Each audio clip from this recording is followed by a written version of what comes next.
What's up, ATG fam? I'm gonna try to share with you my aha moment. So we've got reverse step ups to work the knee. We've got ass to grass split squats to work the knee. We've got deep squats to work the knee. Which one's right? Well, all three of them, right? But now within those three and applied to all three of them, should we have the heel down for maximum ankle mobility that also allows us to get more glute involvement? Or should we be elevating that heel, Charles Poliquin style, gold for the VMO, or Carl Peterson style, George Hackenschmidt style? Should we be handling that load on our own, getting the heel up on our own, and actually handling it through the foot and lower leg? Again, I finally had to realize all three. That means there's 9 distinct exercises. And should we be loading up weight? That's phenomenal for bulletproofing. I know for me, I wouldn't want to trade my ability to have 100% of my body weight on my back. I'm handling that on all 3 different kinds of reverse step-ups. I wouldn't trade that for the world in terms of bulletproofing, but some of those body weight things for very high reps get incredible healing, lay incredible foundation that you might miss out on without the weights. Not to mention, some of these positions are tougher, and when we can just get into it with high reps with body weight alone, we can make huge breakthroughs that then leads to being able to handle more weights. So we're taking the exact zero flow from tibialis to straight leg calf to bent knee calf. What are we prepped for? Reverse step up, which preps us for what? ATG split squat, which preps us for what? Squats. So we're taking those same exact steps, and now we have 2 versions of advanced zero. One version would be advanced zero unloaded, mastering our body at higher levels. One version would be advanced zero loaded, mastering weights at higher levels. So now I'm going to break down all 18 of those protocols, and I'm going to put the video link for all 18 of those in the description so you can quickly watch whatever you need to study. Welcome to exercises 1 and 2, Patrick step up, body weight, and loaded.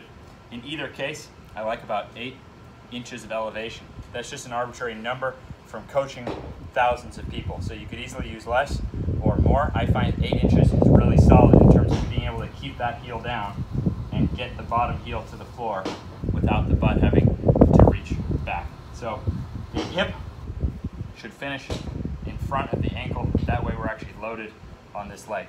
Now just doing 25 reps, lowering only to the bottom heel, controlling, boom. That you would consider high reps for healing. So high reps for healing, but loading for bulletproofing. 2 separate workouts. So advanced zero, 25 reps. Now, do you have a weak leg? So if you have a weak leg, you would start on that leg, and then you would finish with the second set of 25 on the weaker leg. If you think that both areas are weak on this, you do 2 sets. So in advanced zero, meaning we're still staying with body weight, it's 1 to 2 sets of 25 reps. Loading, I'm gonna go ahead and actually show you my allowed loads on this per set. We're gonna be doing 20, 15, 10, 5, taking whatever breaks you need. This is strength training. 20 with up to 25% of your body weight, then 15 reps with up to 50% of your body weight, 10 with up to 75% of your body weight, and finally 5 with up to 100% of your body weight. And rather than going more than 100%, I'd rather see you dominate the form more, and if anything, take that last set to failure beyond 5 reps. So I don't think it's necessary to have world-class knees to go over 100% of your body weight in additional load. Body weight versus loaded, one is not better than the other. Again, high reps for healing, higher weights for bulletproofing, and you can troubleshoot anybody by using PVC pipes to assist and still getting into those exact same ranges. You may even find in a single session being able to then reduce until you're handling it on your own. So there's absolute gold waiting for people here. High reps versus high weight, both valuable. Flat foot versus heel up, also both valuable. That's why this is just workouts 1 and 2 out of 18 different knees over toes training exercises. So think of these as 18 different opportunities to pinpoint and fix anything, because you may have different knees. One knee may respond better to one exercise than the other. They're all going to be beneficial, but you have basically 18 opportunities to really pinpoint and make a breakthrough on some troublesome spot. Don't forget that with the body weight, we had 25 reps. You could do 1 set each side if this is a strong point. You could do a second set, so starting and finishing on a weaker side if you have one side that's weaker, or if you think both sides are weak on a particular exercise, you could do 2 sets of 25. Now with the loaded, if you have a weaker side, simply start and finish on that weaker side. So you would do 20, 15, 10, 5, and then you do a second set of 5 on the weaker side, only ever matching the performance on the strong side. Last but not least, for troubleshooting, send in form video from this side angle. We've coached the most of these, unorthodox knees over toes exercises in history, and the program is a beautiful map. But within that map, the coaching, answering your questions, looking at your form videos, that's like having a guide. That's like having a GPS to go through it. Welcome to Protocols 3 and 4, the Charles Poliquin step up. You'll notice that my heel is elevated, but I'm using a 6-inch box instead of 8-inch like the Patrick step up.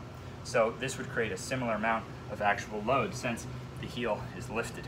Simply progressing that advanced 0 from using assistance if you have to for 25 straight reps, this is underrated, to then being able to do it without assistance for 25 reps. For a lot of people, that alone is going to be patellar tendon magic, allowing you to do things in life that without that ability would just be way tougher on your knees.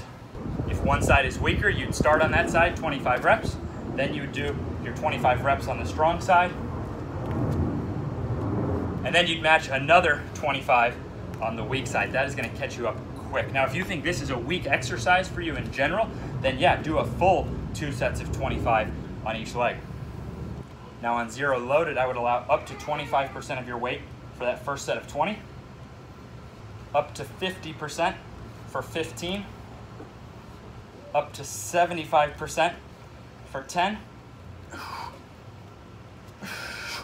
and up to 100% for 5, though if you can do that, I'd rather see you work towards just more eccentric control and more reps, not more weight than 100%.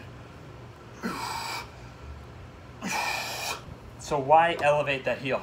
Well, if you look at decelerating, if we look at going downhill, if we look at even jumping, we tend to rock from that Patrick step-up position and then onto the balls of the feet, which slams even more force up into those patellar tendons. So I would consider the Patrick step-up #1 for stability, overall stability in those ankles and knees. Then I would consider the Poliquin step-up #1 for direct patellar tendon bulletproofing. And again, I love both. I love the body weight, high reps, absolutely love it. I also love the loading. It's not one or the other, just like it's not this or Patrick step-up. I think knowing how and when to use both, and in my case, I keep it simple. Advanced Sierra, I know I'm training body weight and I'm getting in those high reps, really dominating. That has a powerful effect, but then loading has another powerful effect. Remember, higher reps, mastering our body weight for healing. That gets blood flow and healing with less amount of trauma, but then loading gets more amounts of bulletproofing. I mean, if you look at handling 100% of body weight on this, you see that's gonna have even more powerful effects for bulletproofing to not get into freak injuries and problems in the first place. In terms of form, you can really send video from any angle. I would wanna see your heaviest set or your last 5 reps out of that 25 high repper set, right? I wanna see the toughest point. It can be from any angle because really what we're looking about is that control down, not cheating off the bottom leg. I don't care as much about your hip position in this one because the board automatically shoves your weight forward and loads the quad. Whereas in the Patrick step, I am looking for that hip angle. The Patrick step takes more concentrated focus on the ankle. In this case, this is manually elevating your ankle. So just think to go down and it's gonna load what we're trying to load. So it's actually a little less complex form. And there you go, already with just Patrick step up, Poliquin step up, the ability to go less than your own body weight, the ability to your body weight for high reps, the ability to add load to the bar. You can help yourself and any client already get absolutely insane knee results. Welcome to Protocols 5 and 6, the king of reverse step up, the Carl Peterson step up, where I have to lower down to that heel as I lift this one, therefore loading through the ball of the foot, and this heel can't touch the box prior to that heel getting up. That would mean my knee and lower leg weren't strong enough. So this is strength here, that would not be strength. So this exercise is the most butchered form I've ever seen and probably the most important one to send in your form. Now, just doing your sets of 25 on a 6-inch box. Why 6-inch? Because again, if we compare to Patrick step up, the heel is lifting. So I like 8-inch on Patrick, 6-inch on Poliquin Peterson. Those are not based on some magic formula. They're based on coaching the most people ever in these. Now, Carl Peterson used this version. Charles Poliquin said of Peterson that if there's any exercise that Poliquin knows has made his athletes millions of dollars, it's the Peterson step up. He calls it the $1 million knee exercise. But this takes a whole lot more ability. So Poliquin found that if he elevated the heel manually, he could really get into that knee rehab, transform the patellar tendons, and then get into the Peterson step up. And what I found is that we have to start from the ankle. So that's all very well for an Olympic athlete in something like skiing where your ankles are locked up or something like that. But in real sports, we want to start from the foot, the ankle, the tibialis. So we have that Patrick version, keeping the heel down. Then Poliquin manually elevates it, and then Peterson elevates it using our own strength. Now, if we look further, so I consider really that I just have two very basic contributions to actually take the genius of guys like this. Number one, it is building my system from the ground up. Nothing's ever built from the ground up like this. Okay, good. That is one thing in the right direction. But the other thing is understanding that these Poliquin and Peterson step-ups, these are not just rehab exercises, okay? And they're not just something you do if you have certain ability. It's understanding that all of them, actually anyone can do. So if you use assistance, you could get into the same positioning, and in a single session, you might make a breakthrough and get rid of that assistance. However, as you saw in the first two videos, and as you're going to continue to see now, I have kept loading these things. I didn't use them to rehabilitate my knees and bounce. I realized that strength plus rehab could have a perfect marriage. That's exactly why I have this outrageous statement from my college coach saying how I went from literally, I don't know if he could touch the rim with his fingertips with no basketball or anything else. And the truth is, I reached my 20s having never grabbed a rim, and now I'm dunking so easily, it's ridiculous. So I have maybe the most shocking before and after jump success story, but that's because I've just taken these concepts, probably the most successful, miraculous knee rehab concepts of Charles Poliquin and Carl Peterson, and then said, well, what if I just get the best in the world in this? What if I never work through pain, ever, and I just keep improving at this? So again, that's why I don't think that loaded or unloaded is better. So I still love my advanced zero phases, really working those 25 reppers with my own body weight. I think to reach my knee as far as I can, notice what that does to the heel, right? So I think those 25 reppers with body weight are just as important. And now let's dive into the loaded 2015 10-5. 20 reps with up to 25% of your body weight. Then 15 reps with up to 50% of your body weight.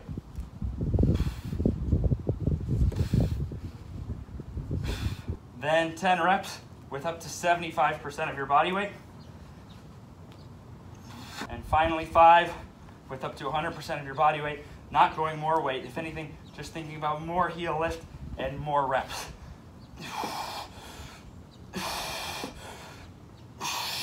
So there you have it. The answer in knees, in reverse step-ups, and in life is inclusion, not exclusion. It's not about the Patrick or the Poliquin or the Peterson. It's about all three. Understanding that all three regress to any level and scale up to even the best athletes in the world or the best transformations of genetic athleticism in the world. So huge thanks to Charles Poliquin, to Carl Peterson for paving the way. I was lucky enough to just have the worst dang knees of anybody I knew, and really to be stubborn enough to think that I was going to the NBA, and I still think I am. And last but not least, to round this out, remember that in advanced zero, in those high rep body weight, if you have a weaker side, start on that side and finish on that side. So you get 2 sets on the weak, 1 set on the strong. If you think you're weak really in both of them, then get a full 2 sets of 25. Or if it's a strong point for you, just breathe through a set of 25 on each. And then with the loaded, perform your 20, 15, 10, 5, starting with the weak, so that once you get to that last set of 5, always only matching on the strong side, you then perform a second heavy set again in that 5 range on the weaker side. And I gotta add one more note. If anyone asks you about training for deceleration, so you're running and now you go to break, it starts with the tibialis and then is a Peterson step up of how much you can absorb there before it goes into the next tibialis. So deceleration literally, okay, it's not like tibialis and Peterson might be good for deceleration. They literally are deceleration. If any of these concepts don't make sense, they should be self-evident, so be sure to comment, let me know. Does that make sense? The first thing you do to slow down is reach your heel, boom, tibialis raise. Now the weight goes here. We see that going all the way, kind of starts with the Patrick step up, then the load comes in here to the next, boom, tibialis, to the next Peterson step up. Boom. Okay, so there you have it. Tibialis plus Peterson are deceleration. If anyone ever asks, now you know exactly how to fix them. Welcome to protocols 7 and 8. Now if we start from a traditional lunge position, if you will, traditional squats, lunges, and now from there we go as deep as we can without letting the back knee touch the floor. In one motion we can correct 4 major problems. Now this is advanced here, so we're stopping there. So we're staying in this position for 25 straight reps. What are we doing? Well, modern footwear results in really tight ankles than if you've had ankle sprains, so we're correcting stiff ankles by sitting forward on it, and we'll get to regressions of that. We're also working one knee at a time, and we're stretching. Notice the back hip flexors. The back leg is under load too. So we're correcting this modern lifestyle of too much sitting, and if you think about it, well, if we do training here, what are we getting now? We're correcting full range. So we're getting that deep knee bend, we're getting balance between sides, we're fixing tight hip flexors, and we're fixing tight ankles. Now, the most common way to regress, which is totally valid, is elevating the front foot, meaning less mobility, and using assistance. Because those 25 reps, even if you're a pretty advanced person, doing 25 and not leaving this position could put you on fire. So you're trying to keep that knee here, you're keeping the heel down, and you're getting as deep as you can. So this is a very personal thing at this stage, getting through it. You're just sitting that weight on there. One thing you can do is you can flex that front tibialis. So you're not really being hard with yourself on how deep you go. Send your last set for form coaching. We will help. So you can flex that front tibialis, and with the back one, you can try to contract that glute. That's gonna pull you down the deepest. And now that transitions us right into weighted. Now the first thing you wanna think about weighted is those hip flexors. Staying tight, don't let that back knee touch the floor. Keep those hip flexors stretching, stretching, stretching. We're now getting a hip flexor workout under that stretched position. So 20 reps, 25% of body weight, thinking about stretching those hip flexors. Now on that second set of 15, I want you to add in thinking about that front tibialis. So now I'm actually, see, I'm using the weight to work on that ankle mobility. Let's look at that ankle mobility right there. So I'm using the weight not only to lengthen the hip flexors, but to work on that ankle mobility. 15 reps, half body weight is absolutely no joke. Now 75% up to that for 10 reps. Now all this time you're being extra sure to rest between every leg because the back leg is working hard. So on the split squat, it's very hard to get good sets if you just switch back and forth. Then the most weight I even allow on this is 100% of your body weight. And you really want to be thinking, am I using the weight to get deeper or not? Okay, so I'm only showing you the most I allow. You got to send in your form on your last set if you're going to be going loaded. So is this weight going to work that ankle mobility? Okay. So even for me, that's going to create a challenge. Even the best, strongest legs I've ever trained, 100% is going to be a world-class challenge. And only if it's built on the correct intentions is the weight actually working your mobility. Okay, if you shorten up your rep, did you actually get more load on the muscles and areas you want to improve? No. So you actually limit long-term strength development on this particular exercise if you try to shorten the load for more weight. Now with that alone, we probably have the single most important human exercise in terms of correcting things, but that's still just one of 3 versions. Let's keep going. And before we go on, if you have one side that's just more difficult than the other side, you would apply an advanced zero. Okay, start on that side, 25, full break, 25, full break, 25. That's gonna rebalance you pretty quick. And then on the loaded, you would start with the weaker side, okay, 20, 20, 15, 15, 10, 10, always take breaks, 5, 5, and then you'd get one more heavy set on that weak side. Welcome to protocols 9 and 10. And if there's anything I would consider patellar tendon magic, it's this Charles Poliquin style heel elevated ATG split squat. Now in advanced zero, we're just staying in this bottom position. So if that's too tough, well, you can elevate mobility as usual, and you can use assistance. And over the course of a single set, you might even find yourself able to reduce and do it on your own, or you may tire out and then use those to finish the set. And because of the nature of the slant board, can't really go full reps here, so it's gonna be quite a burn. And given this nature of what we're trying to accomplish with it, I want us so focused on the result that we're not gonna be going for as much weight as we can with the flat, stable foot. So I would advise half the weight to use on the traditional split squat. So a bar for me is close to 25% of body weight, so this would represent half of that, 20 reps. Then up to 25% for 15 reps, then up to 37.5% for 10 reps, and you'll notice we're staying with dumbbells, okay? It's just a little easier if your positioning moved. It's just a little easier and safer to load with dumbbells since we know we're not gonna have to go extremely heavy. And finally, up to half my body weight. Notice that means 25% per hand. And if you thought that was too easy, well, this is your last set, so you can push it past 5 if you want.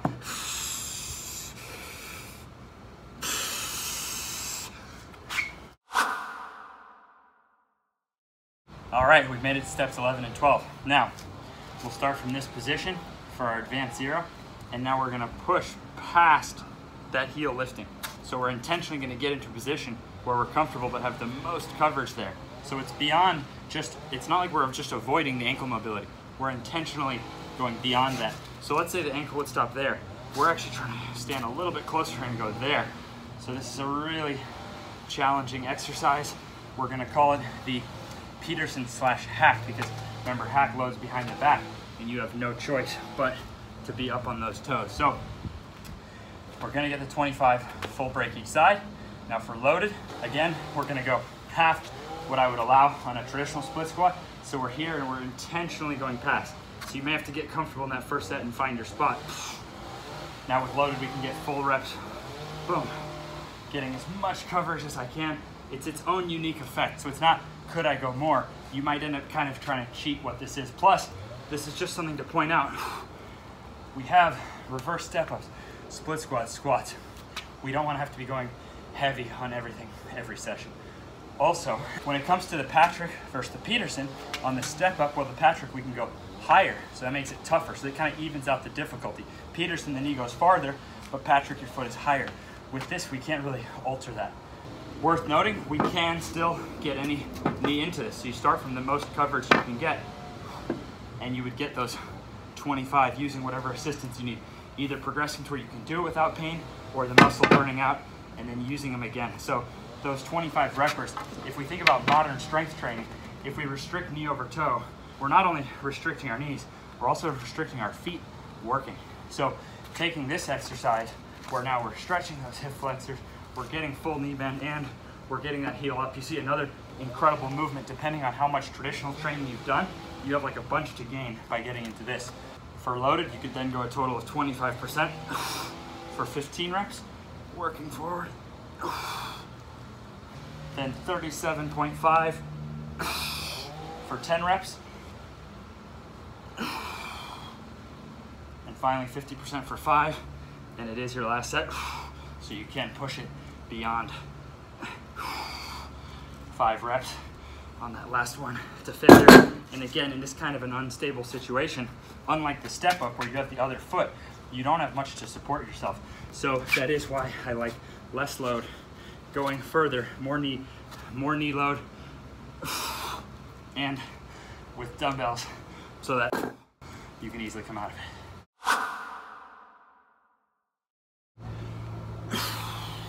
Welcome to the Tom Platz style squat. This is 13 and 14 in the knee protocols. Now, this is not a question of whether you can squat with heels down. Okay, let's take a look. I'm wearing barefoot style shoes. I can still get down there and keep pretty good posture.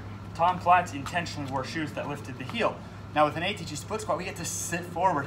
Reverse step up, sit forward. Those are diagonal. The squat here, straight up and down. So what matters in terms of form, and that's why there's no exact weight target on this, you're using the weight for yourself. What matters is right here. Do you shoot your knees? Do you keep them forward? Or do you let them come back?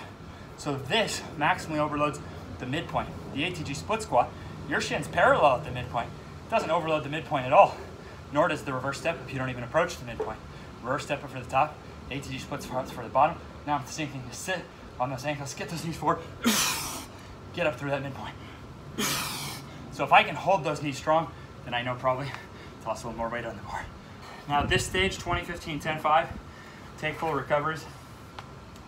It's incredibly tough. You've already done your split squats, you've already done your reverse step-ups, but that's intentional because we want to be priming these things so we can squat more like Tom Platz. So rather than trying to be fresh for this, we'd actually rather put in those ingredients and have better form by squatting like he did, maybe with a little less load. We'll end up squatting more loads long-term and having more bulletproof knees. Now, that still regresses. You know, you could still work at any level. So you can go as light as you need. You could even, you know, every exercise should still be scalable to some degree. So you could even work on that heel down, flexing those front tibialis, working the back posture, and working until you can do it. But that's actually not the version we're gonna do for the body weight. To mimic the Tom Platz squat on one leg, we can elevate the heel. We can stand on something about a foot high, and we have a measurable with the off foot. The off foot can't go ahead of that foot. So that left foot has to stay behind my right foot at all times. And I'm gonna get a single set of 25 reps. Now, you could easily use that off foot, you see, to do eccentrics. So you can do those 25 reps like that and build up to where you can do all 25 in a row. And look, you kind of get a break at the top. So you just take what it takes to get those 25 reps done at your level. All right, protocols 15 and 16. I'm starting to get happy because when I film something, I actually do the protocol. So this has been like a 4 or 5 hour journey just of filming. So here we are. Now, it's our Charles Poliquin style. So in body weight, we can make this tough with one leg. You see I've elevated it up a little bit here.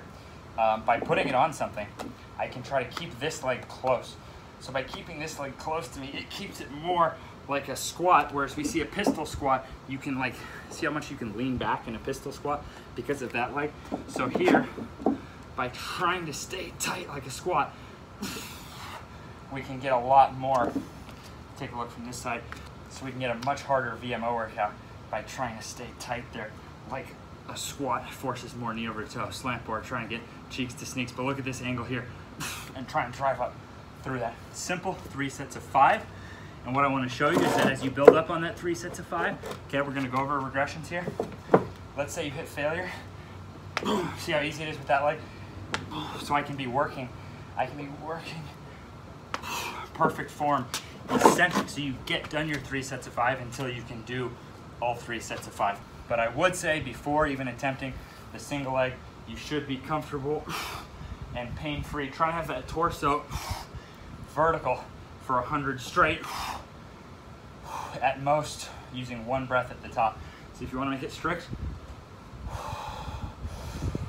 try and do 100 straight squats, keeping that torso as vertical as you can with no more than 1 break at the top.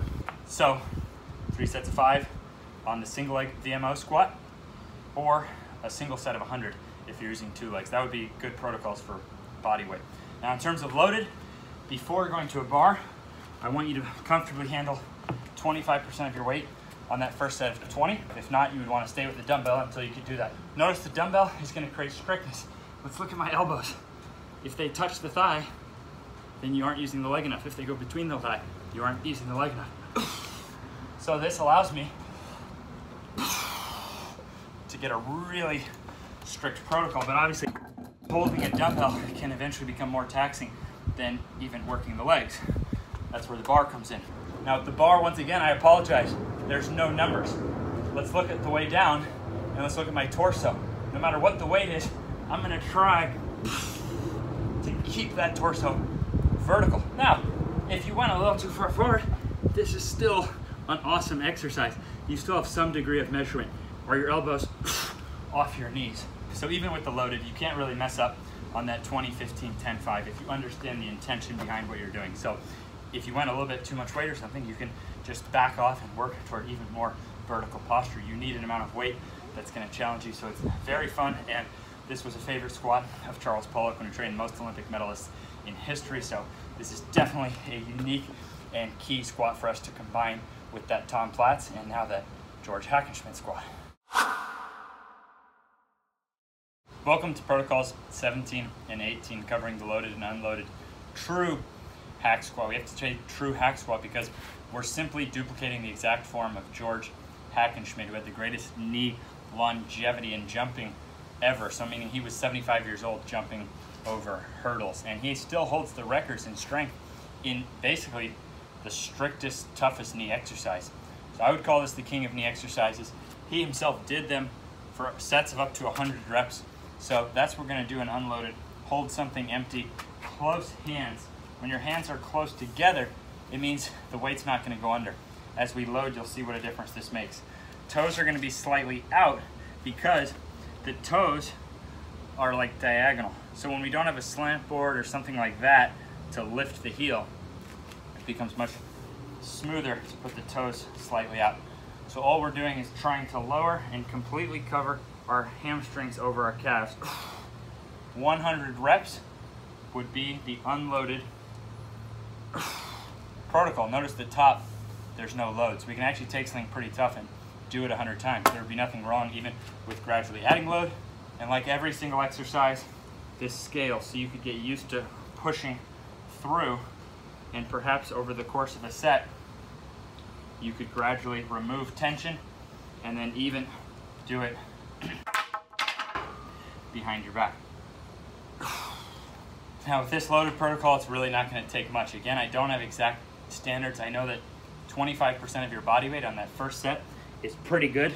And then we're talking, I'm only adding like tiny little fractions for the remaining set. So I'm getting that close grip, okay?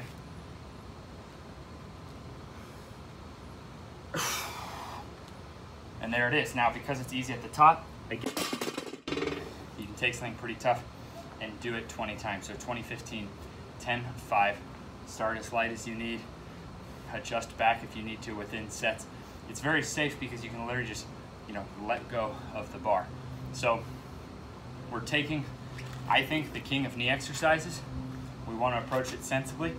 We're still doing it after those steps 4 and 5, those reverse step-ups and split squats. So we're primed for really good motion. We know that he was doing this and had the best knee longevity ever. So again, is the answer only this? Well, Tom Platz, Charles Poliquin, the answer is probably blending all of these. Now you have the fullest knees over toes training manual that there's been. It's 2021, knee pain, knee surgeries, painkillers already a big problem, but by 2030, it's expected to be so much worse. Now look, life is not about walking on clouds. It's not that there's not going to be challenges. It's not that there's no such thing as pain, but I fundamentally believe that we do not have to live in a world where just by living, just by playing sports, having normal life, we have to have our knees replaced. We have to have knee surgery. We have to live through chronic pain or give up those activities. So if you're watching this, you're one of the people who can actually make a difference. Thank you for watching. This means you're someone who's learning it to apply to themselves, to others. Together we can make a difference. Alone, I really can't get that far. So I need to see more knee success stories coming from others than I make myself. And now I hope you feel confident that you can do that too.